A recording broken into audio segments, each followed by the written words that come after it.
तो आपके हिसाब से एमएसपी को लेके ये जो घमासान चली हुई है और सरकार मानने को राजी नहीं होती कि इसको कानून में लेके आएंगे, इसकी क्या रेपरकशन? नहीं, देखिए इसका प्रभाव जो है बहुत घातक है।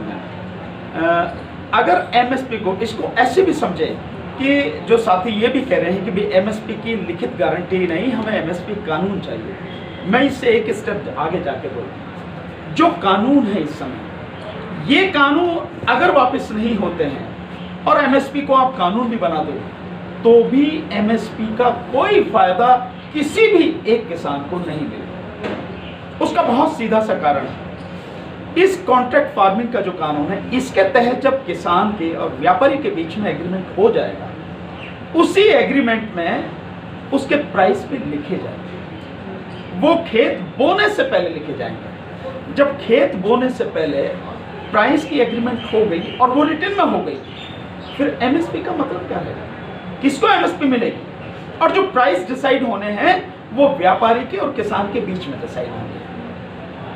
कहीं भी इस कानून में ये नहीं लिखा है कि कोई भी जो प्राइस होंगे वो एमएसपी से नीचे नहीं डिसाइड होंगे, एमएसपी से कम पे कहीं भी प्राइस नहीं लिखे जाए, ऐसे कहीं भी नहीं कानून।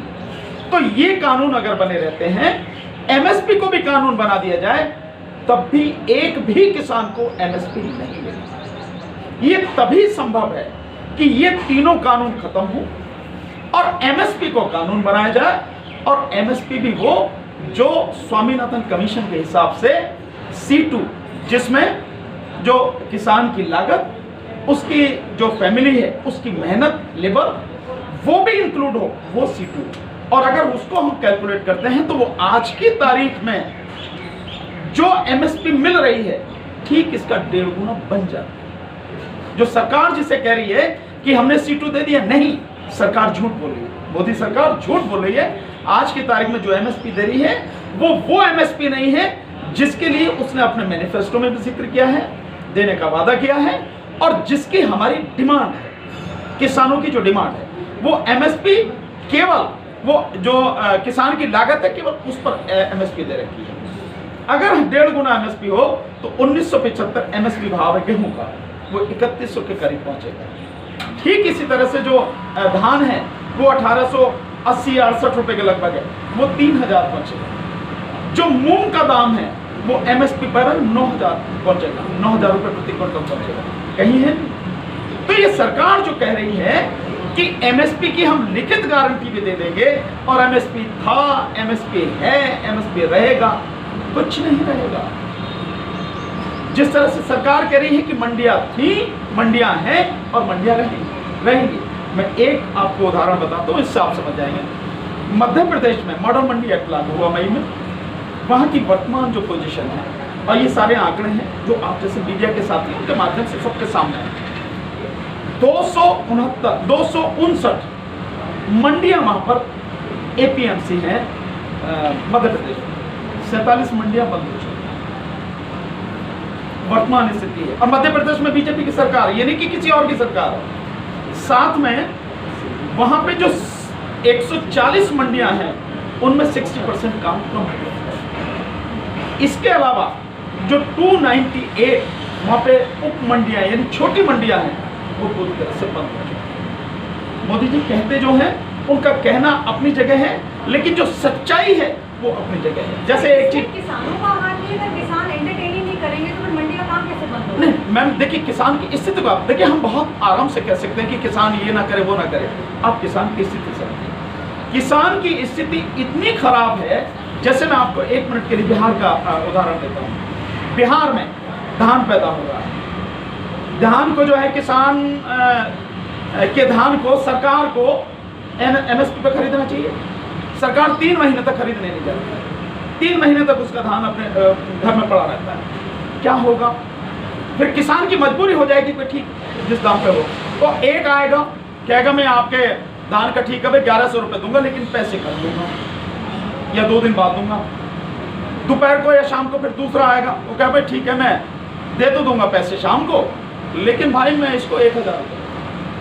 फिर कोई तीसरा आएगा भाई पैसे तो अभी ले लेगा, लेकिन 900 के भाव में दूंगा। क्या करेगा किसान? प्रैक्टिकली किसान करेगा ठीक है यार, उसका तो पता नहीं कहाँ भाग जाएगा, क्या होगा क्या नहीं होगा, ये 900 दे रहा, दे यार इसको।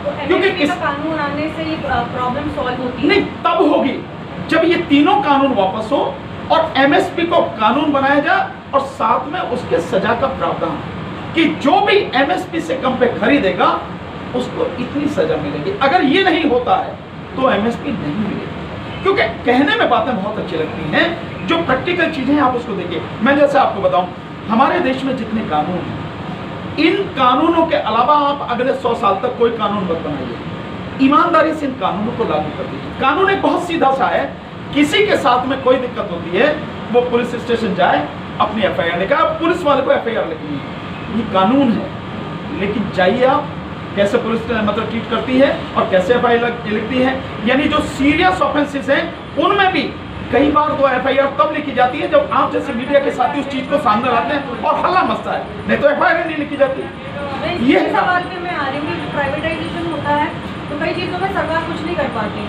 जैसे तो प्राइवेट स्कूल का एग्जाम्पल हम ले लें, सरकार ने बोला एनुअल चार्जेस मतलब स्कूल ने नहीं लिए, सरकार ने बोला कि किताबें आप मत बेचो, तो हमने बाहर से जाके ली तो सस्ती पड़ी, लेकिन स्कूल ने क्या किया, हाइक कर दिया, 100% हाइक कर दिया, और सरकार का इस पर कोई कंट्रोल नहीं है। तो कोर्ट में जा रहा है मामला, निलंबित हो रहा है, कभी वेट किया जा रहा है डिसीजन का, तो सरकार का कंट्रोल नहीं रहता। तो किस चीज़ का डर है बहुत ज़्यादा किसानों को? देखिए, सरकार का कंट्रोल हो सकता है, ऐसा नहीं है।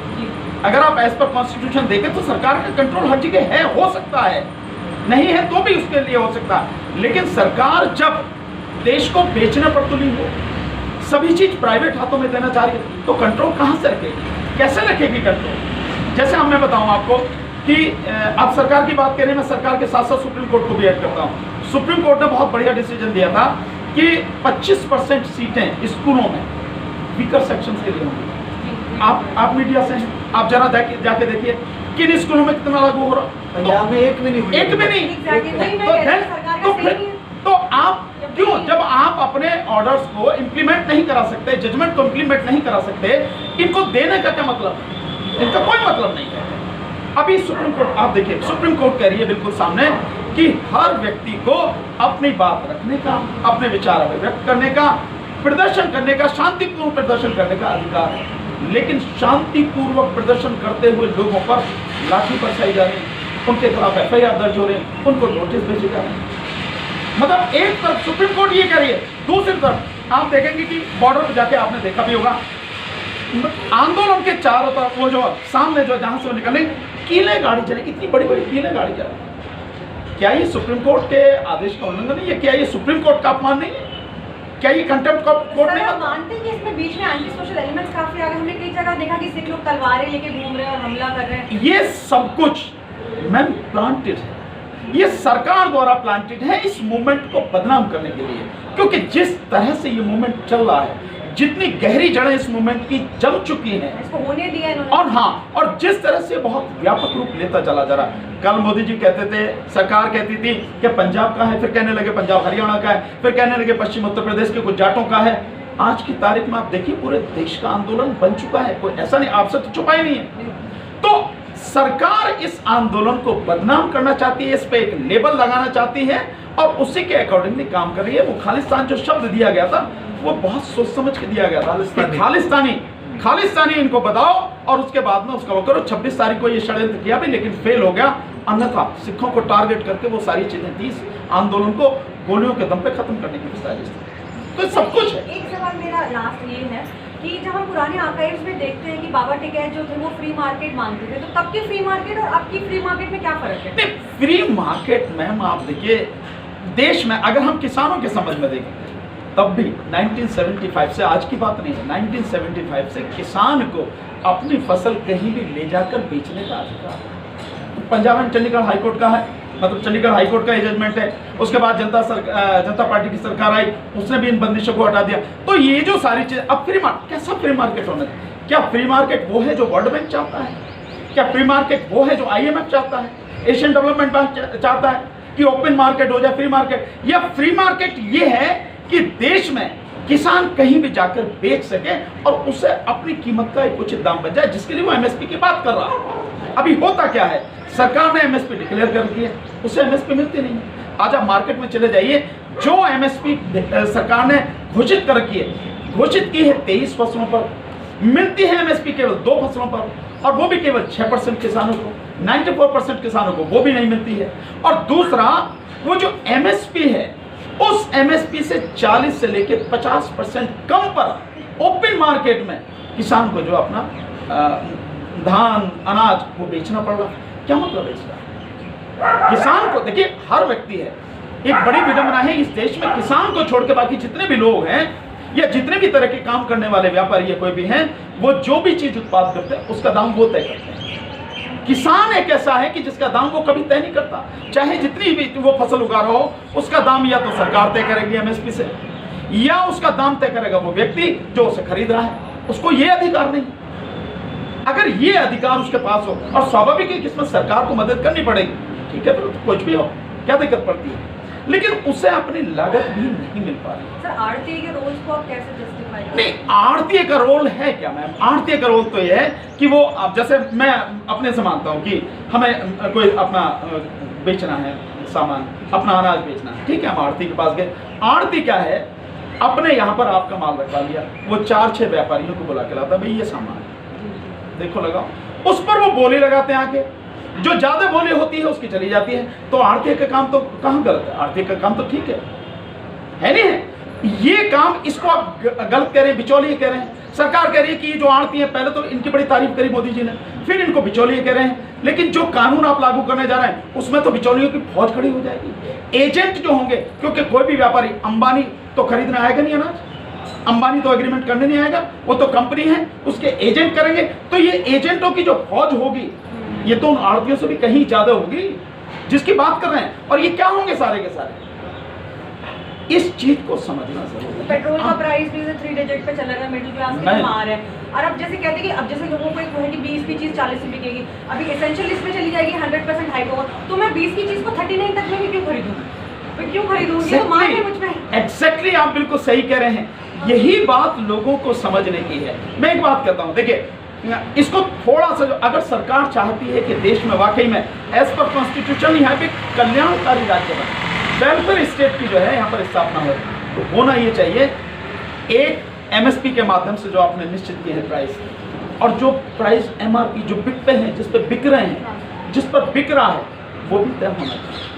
आलू खरीदा जाता है, उससे किसान से 5 रुपए 6 रुपए किलो बिकता है, शुरू में 50 रुपए किलो, मैंने खुद खरीदा 50 रुपए। लहसुन खरीदा जाता है, सरकार अगर खरीदती है तो मैक्सिमम 37 रुपए प्रति केजी, है ना, पर केजी के हिसाब से खरीदती है।